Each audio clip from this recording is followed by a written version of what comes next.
কি হয়েছে? সকালে উঠেই খুব হাঁচি হচ্ছে? নাক, চোখ, মুখ চুলকাচ্ছে? চোখ থেকে জল পড়ছে? ব্যাস, সারা দিনটাই শেষ। হাই, আমি doctor Pritam, medical officer, Haringhata rural hospital, Nadia.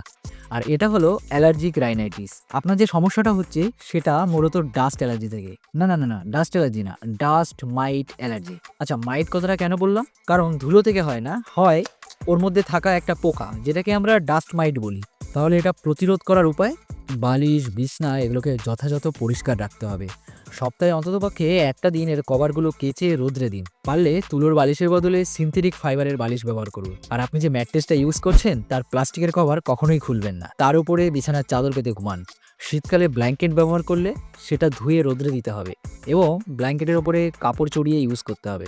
ঘর ঝাড় দেবেন না, পারলে সেটা জল দিয়ে মুছুন। জানলা ও দরজায় পর্দা ইউজ করবেন না।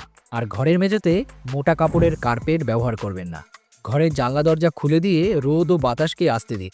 যেই ঘরে আপনি ঘুমাবেন সেই ঘরে বেশি আসবাবপত্র কিংবা বইয়ের তাক রাখবেন না। আর ঘরবাড়ি পরিষ্কার করার সময় মাস্ক ব্যবহার করুন। আর এগুলো করার পরেও যদি আপনার সমস্যার সমাধান না হয় তাহলে একটা অ্যালার্জিক প্রোফাইল টেস্ট করে নিন।